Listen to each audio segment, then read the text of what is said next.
Yan, may dalawang receiver po tayong natapos. Papadala po natin ngayong umaga. Ayan, ito siya. Yung isa. Ayan yung isa, magkaiba ng foreman. Walang guhit, walang kanal ba? Ayan, parang plain lang siya. Tapos ito yung isa. Ayan. Ayan. Pareho silang pulang regulator. Magkaiba po na may-ari yan. Yan, naka 20mm din yung rel ng scope. Yan.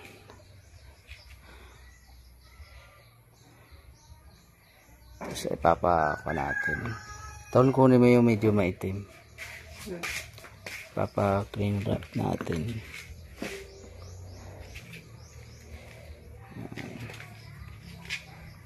Ayan, may itim. May dala na siyang regulator.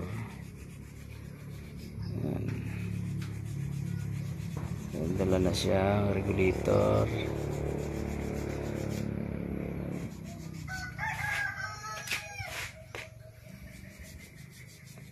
Yan, shoutout po sa may-ari nito. Yan, pag nakita mo yung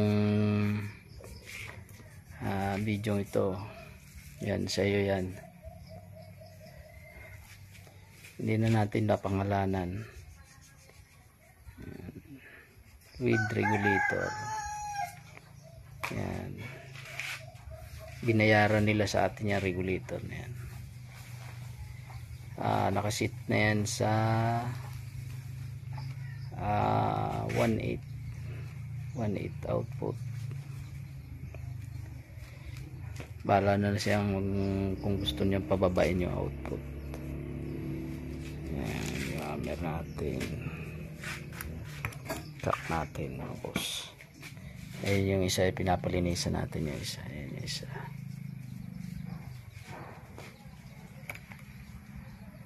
And shoutout po sa may-ari nitong dalawang receiver na ito. Yan. Boss, good morning. Matagal din naghintay yan sa atin, pero yan, natapos na natin. At sana'y magustuhan mo ito. Yan. Malaki na po yung plenum niyan. 5 inches yung haba. Ganon din yung isa. Ito, pakita natin. Ayan. At doon sa mga nandito pa, yung mga hindi pa natapos, yan, pahintay-hintay lang po. At madaling-madali na lang yan. Ayan. Ito rin yung para sa pang tactical natin. Ito. Siguro ito yung katapusan ng mga brass ang valve. Itong mga natitirang ito. Yung mga susunod stainless na po yung pinaka valve housing niya pala. Yan. Stainless na yung gagamitin natin yan. Ibabubble wrap na nung helper ko. Ayan. Ay, ton. Kunin mo siguro ito. I-baklasin mo para hindi kuan magpadala. Tapos yung trigger, balutan mo ng tape na puti. Yan, i-bubble wrap na po. Shoutout po doon sa may-ari nito. Pati yung spring baka mahulog. Kak mo. Yan. Shoutout po doon sa may-ari nito. Yan. Ibabubble wrap na para hindi na madumihan. Yan.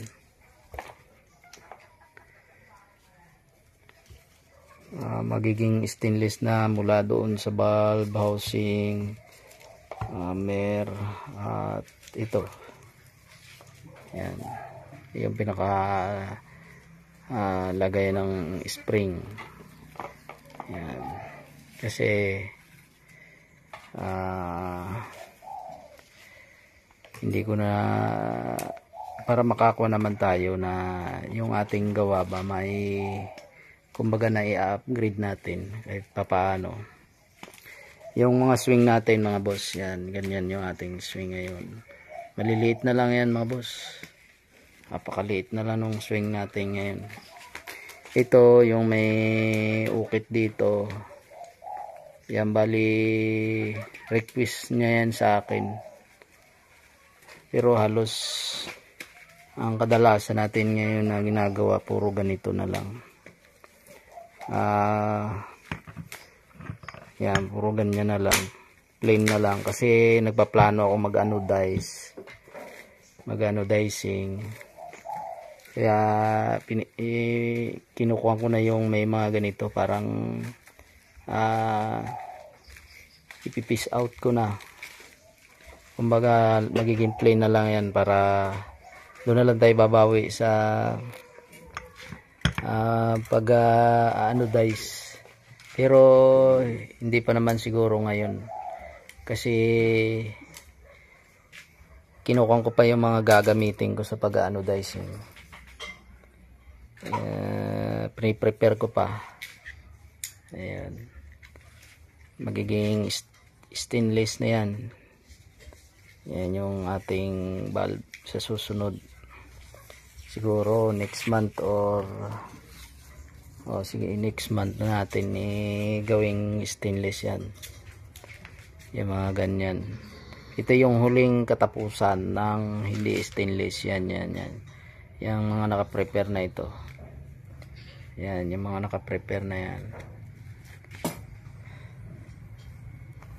Bali puro stainless na ating gagawin, ang hindi lang yung receiver gawin natin stainless para magandang tingnan, at saka para makasabay ba tayo sa mga ibang maker,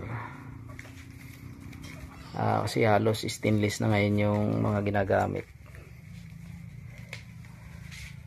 Ito yung brass naman, matibay naman yan, kasi una-una hindi naman yung pinakalawang. Mas matibay yung stainless siyempre.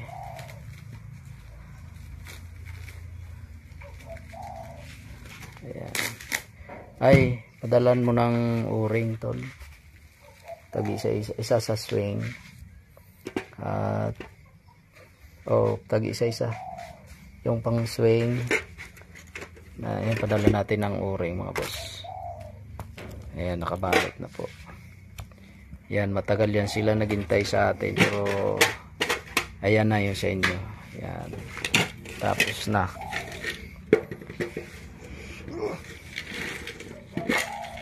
Ito ano ito, hindi na yan yung ordinary, hindi na yan yung kakalawangin pa. Ito yung pinaka-housing nung kwan. Swing. Para luma naman to. Hindi. Ayan, may tag-isang o-ring sila, yung para sa swing. Tapos padala mo rin ito, yung tag-isa nito. Para naman ito doon sa para doon sa valve housing. Ito. Ang numero nito ay 206. Ito. Yan. Pwede rin kung wala kayo makuhang 206, pwede rin yung 205 o-ring. Bali magkukuha na lang kayo, lagyan nyo na lang ang counting tape loan, tapos yun ikuha nyo. Tag-isa-isa sila to, no? Tape lang. Ayan. Yung nag-order sa akin ng trigger housing nga pala, pa-message nga po ulit, kasi nawala yung conversation natin. Nahanap ko nung nakaraan, hindi ko makakita, siguro na delete yung anong kwan mo, kwan natin sa messenger, yung combo natin, tapos pati yung kwan mo hindi ko na rin makita. Ayan, ito yung trigger assembly mo na in-order sa akin. Paki-message ako para makuha ko yung complete details mo para mapadala ko na ito sa iyo. Bali nag-swap kami nung kuha nito, yung gamit sa turnuhan, yung yan. Bali nag-swap kami noon. Ito yung sa kanyang trigger housing, trigger assembly. Paki-message lang ako sir para makuha kita ulit at na maipadala ko yan sa iyo. Yan.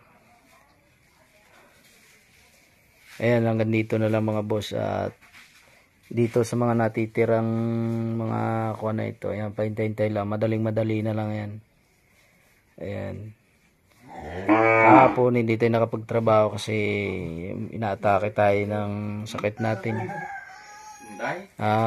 Ngayon nga sumusumpong ulit pero kaya naman, pero yung paggawa natin light lang, hindi wag na nating sobrahan yung kuha natin sa papagod na masyado. Ayan, kasi ako kahit papaano mga boss, may nararamdaman din ako sa katawan. Hindi rin ako pwedeng masyadong magpagod.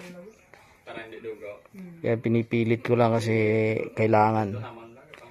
Ayan, hanggang dito na lang at shoutout doon sa mga kaibigan natin, sa lahat na sumusuporta sa aking channel. Yan. Ayan mga boss, magandang gabi. Ihabol ko nga pala ito doon sa dalawang ginawa natin ng video kanina. Pinakita natin kanina doon sa video. Ayan. Pasensya na kayo at medyo gabi na. Ayan, papakita lang din natin ulit para makita nung nagmamayari. Ayan. Sir, ito na po yung pinagawa mo sa akin na receiver. Pasensya na kayo kasi sobrang natagalan din ito sa akin. Kasi napasunod natin yung paggawa. Yan, ito na po. Yan. Ito yung regulator mo. Yan. Tapos yung request mo sa akin na lagyan natin ng parang ganito ba, yung parang nakakun yung lagay ng kanyang rail. Parang may extension ba. Yan. Yan. Bali ito yung lagay nung spring doon para doon sa hammer. May clean na lang yan, nasa dos lang, pero yung kanyang napakalakas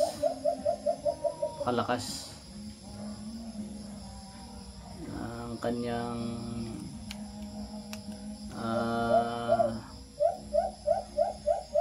EPS, kahit yung spring niya napakaikli lang. Yan. Lahat yan, ito na siguro yung gagawin natin para hindi na masyadong pangiting. Sa bagay hindi naman ito kuan kasi nakatago naman ito sa kahoy. Kahit mahaba maiksi okay lang yan. Pero ito napakaikli lang, dos lang. Tapos yung spring niya siguro 2.5 siguro. 2 3/4 mga ganun. Pero napakalakas niya. Yung spring nito mga boss na nilalagay natin doon sa unit natin, sa mga gawa natin, yun ay lahat ay ating gawa lang. Hindi tayo bumibili ng spring na mga buo na ba. Sariling gawa rin natin yung spring. Yan.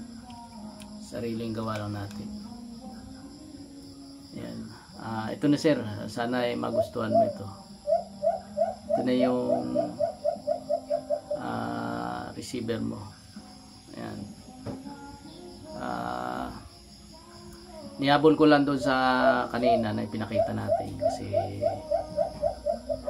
para isang upload na lang, hindi na tayo dadalawang upload pa. Ayan. Kasi kanina yun maaga pa yung pinakita natin dalawa, bali ngayon kasi kanina ito hindi pa ito na finish. Yan. Hindi pa ba na linis. Yan, ngayon okay lang. Napakakintang.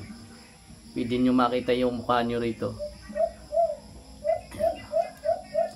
Shoutout po doon sa may-ari. At ito na.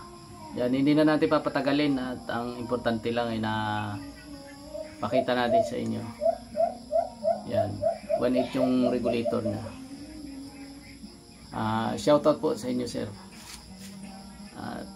Yan, hanggang dito na lang tayo. Yan, how are you?